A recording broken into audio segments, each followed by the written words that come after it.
ಶುಭಗ್ರಹವಾದ ಗುರು ಇದೇ ಜೂನ್ 2ನೇ ತಾರೀಕು ಅಂದರೆ ನಾಳೆ ತನ್ನ ಉನ್ನತ ರಾಶಿಯಾದ ಕಟಕ ರಾಶಿಯನ್ನು ಪ್ರವೇಶ ಮಾಡ್ತಾ ಇದೆ. ಗುರುಗ್ರಹ ತನ್ನ ರಾಶಿಯನ್ನು ಬದಲಾಯಿಸುವ ಮೂಲಕ ಕೇತುವಿನೊಂದಿಗೆ ಸೇರಿ ದ್ವಿದ್ವಾದಶ ಯೋಗ ನಿರ್ಮಾಣವಾಗ್ತಾ ಇದೆ. ಈ ಯೋಗದ ನಿರ್ಮಾಣದಿಂದಾಗಿ ಯಾವ 4 ರಾಶಿಯವರಿಗೆ ಸೇರಿದ ಜನರಿಗೆ ತಮ್ಮ ಜೀವನದಲ್ಲಿ ಸಾಕಷ್ಟು ಸುಖ ಹಾಗೆ ಸಮೃದ್ಧಿಯನ್ನು ಮಾಡ್ತಾರೆ ಅನ್ನೋದನ್ನು ನಾವು ಈ ವಿಡಿಯೋದಲ್ಲಿ ನೋಡ್ತಾ ಹೋಗೋಣ. ಇಲ್ಲಿ ಜ್ಯೋತಿಷ್ಯ ಶಾಸ್ತ್ರದ ಪ್ರಕಾರ ಶುಭಗ್ರಹವಾದ ಗುರು ಇದೇ ಜೂನ್ 2ನೇ ತಾರೀಕು ಮಿಥುನ ರಾಶಿಯಿಂದ ಬಂದು ಹೊರಬರ್ತಾನೆ. ಉನ್ನತ ರಾಶಿಯಾದಂಥದ್ದು ಉಚ್ಚ ರಾಶಿಯಲ್ಲಿರ್ತಾನೆ, ಕಟಕ ರಾಶಿಯಲ್ಲಿ ಅಲ್ಲಿ ಪ್ರವೇಶ ಮಾಡ್ತಾನೆ. ಕಟಕ ರಾಶಿಯಲ್ಲಿ ಗುರು ತನ್ನ ಸಂಚಾರವನ್ನು ಮಾಡುವ ಮೂಲಕ ಸಿಂಹ ರಾಶಿಯಲ್ಲಿ ಚಲಿಸ್ತಾ ಇರುವ ಕೇತುವಿನೊಂದಿಗೆ ಸೇರಿ ದ್ವಿದ್ವಾದಶ ಯೋಗದ ನಿರ್ಮಾಣವಾಗುವಂಥದ್ದು. ಯಾಕಂದರೆ ಕೇತು ಗ್ರಹದ ಸ್ಥಿತಿ ಗುರುವಿನಿಂದ 2ನೇ ಮನೆಯಲ್ಲಿ ಸಂಭವಿಸಲಿದೆ.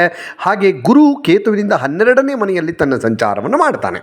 ಈ ಎರಡೂ ಗ್ರಹಗಳು ಜ್ಞಾನ, ಆಧ್ಯಾತ್ಮ ಇವೆಲ್ಲಗಳನ್ನು ಪ್ರತಿನಿಧಿಸುವಂತಹ ಗ್ರಹಗಳಾಗಿವೆ. ಹಾಗಾಗಿ ಗುರು ಕೇತುವಿನ ನಡುವೆ ನಿರ್ಮಾಣಗೊಳ್ಳಲಿರುವಂತಹ ದ್ವಿದ್ವಾದಶ ಯೋಗದಿಂದಾಗಿ 4 ರಾಶಿಯವರಿಗೆ ಸೇರಿದ ಜನರಿಗೆ ಅಪಾರವಾದಂಥ ಲಾಭ ಸಿಗುತ್ತೆ. ಆ ಅದೃಷ್ಟವಂತ ರಾಶಿಗಳು ಯಾರ್ಯಾರು ಅಂತ ನೋಡೋದಾದರೆ ಮೇಷರಾಶಿ. ದ್ವಿದ್ವಾದಶ ಯೋಗ ಮೇಷರಾಶಿಗೆ ಸೇರಿದ ಜನರ ಅದೃಷ್ಟದ ಬಾಗಿಲನ್ನು ತೆರೆಯುತ್ತೆ. ಈ ಸಂದರ್ಭದಲ್ಲಿ ಮೇಷರಾಶಿಗೆ ಸೇರಿದ ಜನರ ಯೋಗ್ಯತೆಯನ್ನು ಎಲ್ಲರೂ ಗುರುತಿಸುವ ಹಾಗೆ ಮತ್ತು ಕೆಲಸದ ಸ್ಥಳದಲ್ಲಿ ನೀವು ಅತ್ಯುತ್ತಮವಾದ ಪ್ರದರ್ಶನ ನೀಡುವ ಹಾಗೆ ಮಾಡುತ್ತೆ. ಗುರು ಕೇತುವಿನ ಈ ಇಬ್ಬರ ವಿಶೇಷ ಅನುಗ್ರಹ ಅನ್ನುವಂಥದ್ದು ಮೇಷರಾಶಿಗೆ ಸೇರಿದ ಜನರ ಮೇಲೆ ಇರುವುದರಿಂದ ಇವರಿಗೆ ಶುಭ ಫಲಗಳು ಸಿಗ್ತವೆ. ಹಾಗೆ ಮೇಷರಾಶಿಗೆ ಸೇರಿದಂಥ ವಿದ್ಯಾರ್ಥಿಗಳಾಗಿದ್ದರೆ ಯಶಸ್ಸನ್ನು ಗಳಿಸಬಹುದು. ಹಾಗೆ ವೈದ್ಯಕೀಯ ಮತ್ತು ವನಸ್ಪತಿ ವಿಜ್ಞಾನದ ಬಗ್ಗೆ ಅಧ್ಯಯನ ಮಾಡ್ತಾ ಇರುವಂಥವರಿಗೆ ಇದು ಉತ್ತಮ ಟೈಮು. ಹಾಗೆ ಈ ಅವಧಿಯಲ್ಲಿ ಮೇಷರಾಶಿಗೆ ಸೇರಿದ ಜನರಿಗೆ ಉನ್ನತ ಪದವಿಯನ್ನು ಗಳಿಸುವ ಯೋಗ ಕೂಡ ಇದೆ. ಶುಭ ಯೋಗದಿಂದಾಗಿ ನಿಮಗೆ ಹೆಚ್ಚಿನ ಲಾಭ ಆಗುತ್ತೆ. ನಿಮ್ಮ ಜಾತಕದ 5ನೇ ಮನೆಯಲ್ಲಿ ಕೇತು ಮತ್ತು 4ನೇ ಮನೆಯಲ್ಲಿ ಗುರುಗ್ರಹ ನಿಮ್ಮ ಸಂಚಾರಗಳನ್ನು ಮಾಡುವಂಥ ಅಂದರೆ ತಮ್ಮ ಸಂಚಾರ ಮಾಡ್ತಾ ಇರೋದರಿಂದ ಮೇಷರಾಶಿಗೆ ಸೇರಿದ ಜನರಿಗೆ ಕುಟುಂಬದ ಜೀವನದಲ್ಲಿ ಸಂತೋಷ ಸಮೃದ್ಧಿ ಸಿಗುತ್ತೆ. ಹಾಗೆ ಈ ಅವಧಿಯಲ್ಲಿ ನಿಮ್ಮ ಆರ್ಥಿಕ ಸ್ಥಿತಿ ಅಂದರೆ ಹಣಕಾಸು ಪರಿಸ್ಥಿತಿ ಬಹಳ ಚೆನ್ನಾಗಿರುತ್ತೆ. ಕಟಕ ರಾಶಿ ಶುಭಗ್ರಹವಾದ ಗುರು ಕಟಕ ರಾಶಿಯಲ್ಲೇ ಸಂಚಾರ ಮಾಡ್ತಾ ಇರೋದರಿಂದ ಇದೇ ಜೂನ್ 2 ನಾಳೆಯಿಂದ ಆರಂಭ ಆಗ್ತಾ ಇದೆ. ಹಾಗೆ ಕೇತು ಕಟಕ ರಾಶಿಗೆ ಸೇರಿದ ಜನರ ಮಾತು ಮತ್ತು ಹಣವನ್ನು ಪ್ರತಿನಿಧಿಸುವ ಮನೆಯಾದ 2ನೇ ಮನೆಯಲ್ಲಿ ಚಲಿಸ್ತಾ ಇದ್ದಾನೆ. ಹಾಗಾಗಿ ಕಟಕ ರಾಶಿಗೆ ಸೇರಿದ ವಿದ್ಯಾರ್ಥಿಗಳು ಈ ಸಂದರ್ಭದಲ್ಲಿ ಮಾರ್ಕೆಟಿಂಗು, ಸೇಲ್ಸು ಇದಕ್ಕೆ ಸಂಬಂಧಪಟ್ಟ ಹಾಗೆ ಓದಿನಲ್ಲಿ ತೊಡಕೊಂಡಿದ್ರೆ ಇಂತಹ ಶಿಕ್ಷಣವನ್ನು ಪಡ್ಕೊಳ್ತಾ ಇದ್ದರೆ ಈ ಅವಧಿಯಲ್ಲಿ ನಿಮಗೆ ಉತ್ತಮ ಫಲಿತಾಂಶ ಸಿಗುತ್ತೆ.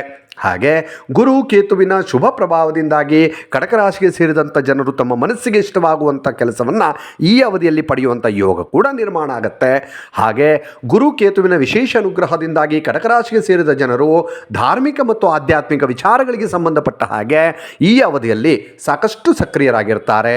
ಜೊತೆಗೆ ಗುರು ಕೇತುವಿನ ಅನುಗ್ರಹದಿಂದಾಗಿ ಕಟಕ ರಾಶಿಗೆ ಸೇರಿದಂತಹ ಜನರ ಮಾನಸಿಕ ಸ್ಥಿತಿ ಸಾಕಷ್ಟು ಉತ್ತಮ ಬದಲಾವಣೆಯನ್ನು ಕಾಣಬಹುದು. ಇನ್ನು ಧನುರಾಶಿಗೆ ಸೇರಿದಂತಹ ನೋಡಿ, ಗುರು ಧನುರಾಶಿ ಅಧಿಪತಿಯಾಗಿದ್ದಾನೆ ಮತ್ತು ದ್ವಿದ್ವಾದಶ ಯೋಗ ನಿಮ್ಮ ಜಾತಕದ ಧನುರಾಶಿಯವರ ಜಾತಕದ 8ನೇ ಮನೆಯಲ್ಲಿ ಸಕ್ರಿಯರಾಗಿರುವಂಥದ್ದು. ಹಾಗೆ ಕೇತು ಗ್ರಹ ಧನುರಾಶಿಗೆ ಸೇರಿದ ಜನರ ಜಾತಕದ 9ನೇ ಮನೆಯಲ್ಲಿ ಸಕ್ರಿಯವಾಗಿರುತ್ತೆ. ಹಾಗಾಗಿ ಈ ಯೋಗದ ಪ್ರಭಾವದಿಂದಾಗಿ ಧನುರಾಶಿಗೆ ಸೇರಿದ ಜನರು ಹೆಚ್ಚಿನ ಹೊಸ ವಿಚಾರಗಳನ್ನು ಕಲಿಯುವಲ್ಲಿ ಆಸಕ್ತಿಯನ್ನು ಹೊಂದಿರ್ತಾರೆ. ಹಾಗೆ ಧನುರಾಶಿಗೆ ಸೇರಿದ ವಿದ್ಯಾರ್ಥಿಗಳಾಗಿದ್ದರೆ ಸಂಶೋಧನಾ ಕೆಲಸದಲ್ಲಿ ನೀವು ತೊಡಗಿಕೊಂಡಿದ್ದರೆ ದ್ವಿದ್ವಾದಶ ಯೋಗದ ನಿರ್ಮಾಣದಿಂದಾಗಿ ನಿಮಗೆ ಯಶಸ್ಸು ಸಿಗುತ್ತೆ. ವೃತ್ತಿ ಜೀವನಕ್ಕೆ ಸಂಬಂಧಪಟ್ಟ ಹಾಗೆ ಧನುರಾಶಿಗೆ ಸೇರಿದ ಜನರಿಗೆ ಯಶಸ್ಸು ಸಿಗುವಂಥ ಸಾಧ್ಯತೆ ಈ ಸಂದರ್ಭದಲ್ಲಿ ಹೆಚ್ಚಾಗಿರುತ್ತೆ. ಹಾಗೆ ಆಧ್ಯಾತ್ಮಿಕ ವಿಚಾರಗಳಲ್ಲಿ ಈ ಧನುರಾಶಿಗೆ ಸೇರಿದ ಜನರ ಆಸಕ್ತಿ ಹೆಚ್ಚಾಗುತ್ತೆ. ಮತ್ತು ಈ ಮೊದಲು ನೀವು ಆಧ್ಯಾತ್ಮಿಕ ದಾರಿಯಲ್ಲಿ ನಡೀತಾ ಇದ್ದರೆ ಈಗಾಗಲೇ ಈ ಸಂದರ್ಭದಲ್ಲಿ ನಿಮಗೆ ಉತ್ತಮ ಅನುಭವ ಕೂಡ ಸಿಗುತ್ತೆ. ಇನ್ನು ಕುಂಭರಾಶಿಯವರಿಗೆ ದ್ವಿದ್ವಾದಶ ಯೋಗದ ಶುಭ ಪ್ರಭಾವದಿಂದಾಗಿ ನೋಡಿ ಈ ಅವಧಿಯಲ್ಲಿ ಹೆಚ್ಚಿನ ಶುಭ ಫಲಗಳ ಪ್ರಾಪ್ತಿಯಾಗುವಂಥ ಸಾಧ್ಯತೆ ಹೆಚ್ಚಾಗಿರುತ್ತೆ. ಹಾಗೆ ಕುಂಭರಾಶಿಗೆ ಸೇರಿದ ಜನರು ವೃತ್ತಿ ಜೀವನಕ್ಕೆ ಸಂಬಂಧಿಸಿದ ಕ್ಷೇತ್ರದಲ್ಲಿ ಉನ್ನತ ಅನುಭವವನ್ನು ಪಡಿತಾರೆ ಮತ್ತು ಇತರ ಜನರನ್ನು ಆಕರ್ಷಿಸುವಲ್ಲಿ ಯಶಸ್ಸು ಕಾಣ್ತೀರಿ. ನಿಮ್ಮ ಆಪ್ತರನ್ನು ಭೇಟಿಯಾಗುವಂಥ ಅವಕಾಶಗಳು ನಿಮಗೆ ಸಿಗುತ್ತೆ ಈ ಸಂದರ್ಭದಲ್ಲಿ. ಹಾಗಾಗಿ ನೀವು ಅವಿಸ್ಮರಣೀಯವಾದ ಕ್ಷಣಗಳನ್ನು ಕಳೀತೀರಿ. ಗುರು ಕೇತುವಿನ ವಿಶೇಷ ಅನುಗ್ರಹದಿಂದಾಗಿ ಕುಂಭರಾಶಿಗೆ ಸೇರಿದ ವಿದ್ಯಾರ್ಥಿಗಳು ಈ ಸಂದರ್ಭದಲ್ಲಿ ತಮ್ಮ ಏಕಾಗ್ರತೆಯನ್ನು ವೃದ್ಧಿ ಮಾಡಿಕೊಂಡು ಇನ್ನೂ ಹೆಚ್ಚಿನ ಯಶಸ್ಸು ಗಳಿಸುವ ಸಾಧ್ಯತೆ ಕಂಡು ಬರ್ತಾ ಇದೆ. ಹಾಗೆ ಈ ರಾಶಿಗೆ ಸೇರಿರುವಂತಹ ಜನರು, ಕುಂಭರಾಶಿಗೆ ಸೇರಿರುವಂಥ ಜನರು ತಮ್ಮ ಶತ್ರುಗಳ ವಿರುದ್ಧ ಜಯವನ್ನು ಗಳಿಸುವಲ್ಲಿ ಯಶಸ್ಸು ಕಾಣ್ತಾರೆ. ಜೊತೆಗೆ ಕುಂಭರಾಶಿಗೆ ಸೇರಿದ ಜನರು ಆರೋಗ್ಯಕ್ಕೆ ಸಂಬಂಧಿಸಿದಂತೆ ಈ ಅವಧಿಯಲ್ಲಿ ಬಹಳ ಎಚ್ಚರಿಕೆಯಿಂದ ಇರೋದು ಅಗತ್ಯವಾಗಿರುತ್ತೆ. ಈ 4 ರಾಶಿಯವರು ಮೇಷರಾಶಿ, ಕಟಕ ರಾಶಿ, ಧನುರಾಶಿ, ಕುಂಭರಾಶಿ ಈ 4 ರಾಶಿಗೆ ಸೇರಿದ ಜನರಲ್ಲಿ ನಿಮ್ಮ ರಾಶಿಯು ಒಂದಾಗಿದ್ದರೆ ನಾಳೆಯಿಂದ ಅಂದರೆ ಜೂನ್ 2ರಿಂದ ಸಂಯೋಗಗೊಳ್ಳಲಿರುವಂಥ ಗುರುಕೇತುವಿನ ವಿಶೇಷ ಪ್ರಭಾವದಿಂದಾಗಿ ನಿರ್ಮಾಣಗೊಳ್ತಾ ಇರುವಂಥ ದ್ವಿದ್ವಾದಶ ಯೋಗ ಶಿಕ್ಷಣ, ವೃತ್ತಿ ಜೀವನ, ಆಧ್ಯಾತ್ಮಿಕ ಕ್ಷೇತ್ರಗಳ ಮೇಲೆ ಸಾಕಷ್ಟು ಪ್ರಭಾವ ಬೀರುತ್ತೆ. ಹಾಗಾಗಿ ಈ ಅವಧಿ ನಿಮಗೆ ಬಹಳ ಅದ್ಭುತವಾಗಿರುತ್ತೆ.